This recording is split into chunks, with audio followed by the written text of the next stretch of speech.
تب آگے لکھا ہے انہوں نے کہ آپ خوابوں کی جو تعبیر کر رہے ہوتے ہیں تو تعبیر بالکل ویسی نہیں ہوتی جیسا ہم نے خواب دیکھا ہوتا ہے، بلکہ اس کا مطلب کچھ اور ہوتا ہے۔ تو ان خوابوں کو کیا کہا جائے گا؟ کیا یہ سچے خواب ہیں یا کچھ اور؟ ہمارے ہاں عموماً یہ سمجھا جاتا ہے کہ سچا خواب وہی ہوتا ہے جو ہم نے خواب میں دیکھا وہی چیز اگر سامنے آئے گی تو سچا ہے۔ ٹھیک ہے، ہم نے اگر خواب میں دودھ پیتے ہوئے دیکھا ہے تو دودھ پیتے ہوئے دیکھیں تبھی جو ہے نا وہ سچا خواب ہوگا۔ ہم نے خواب کے اندر اگر کسی کو قتل کرتے ہوئے دیکھا ہے تو قتل ہوتا ہوا دیکھیں تبھی سچا ہوگا۔ جبکہ انبیاء کرام کے خواب، حضرت ابراہیم علیہ السلام کو جو خواب آیا تھا بیٹے کو ذبح کرنے والا، وہ تو من وعن ویسے ہی پورا ہوا۔ لیکن کتنے یہ جو فرق معلوم ہوتا ہے نا کہ خواب کچھ اور نظر آیا، تعبیر کچھ اور نظر آ رہی ہے، یہ فرق اس لیے ہے کہ خواب جن کی تعبیر کی جاتی ہے وہ اکثر استعاروں میں، اشاروں کے اندر اور کنایوں کے اندر ہوتے ہیں۔ حضرت یوسف علیہ السلام کو بھی تو خواب آیا تھا نا، 11 ستارے، چاند اور سورج سجدہ کر رہے ہیں، تو کیا ہم کہیں کہ وہ خواب تبھی سچا ہونا تھا جب چاند اور سورج اتریں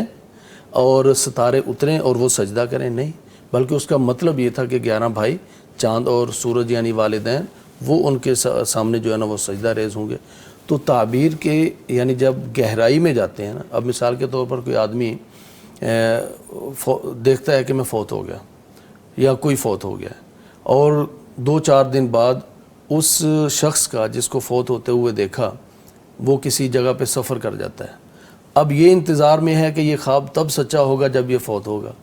جبکہ وہاں وفات کی جو تعبیر ہے وہ اس کے سفر اور اس کی حالت کے منتقل ہونے کی طرف تھا۔ تو یہ جو فرق ہوتا ہے نا، یہ صرف اس وجہ سے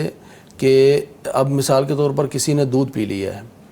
تو اس کا مطلب یہ نہیں کہ دودھ ہی پیے گا حقیقت میں، بلکہ رزق آ سکتا ہے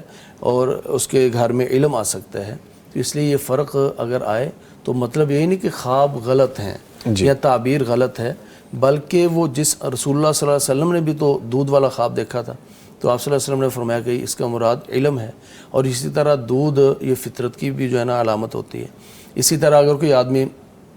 حجر اسود کو بوسہ دیتے ہوئے دیکھتا ہے اور وہ یعنی واقع نہیں ہوتا ویسے خواب کہ وہ حجر اسود کو بوسہ نہیں دے رہا، تو لیکن اس کے حالات بدل جاتے ہیں، تو حجر اسود کو بوسہ دینا یہ حالات کی تبدیلی کی طرف بھی اشارہ ہوتا ہے۔ تو اس لیے جو چیز جیسے دیکھی ہے بہت کم ہوتا ہے کہ ویسے پوری ہو، بلکہ اس کی جو علامت ہوتی ہے اس کو اوپن کیا جاتا ہے۔ اسی لیے تو تعبیر کا علم جو ہے وہ بہت ہی اہمیت والا ہے، ورنہ تو ہر کوئی آدمی اٹھ کر تعبیر کر لیتا۔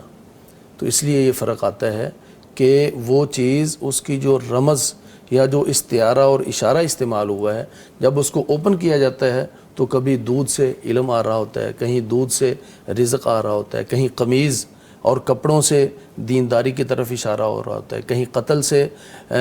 پریشانیوں سے نجات نکل رہی ہوتی ہے، کہیں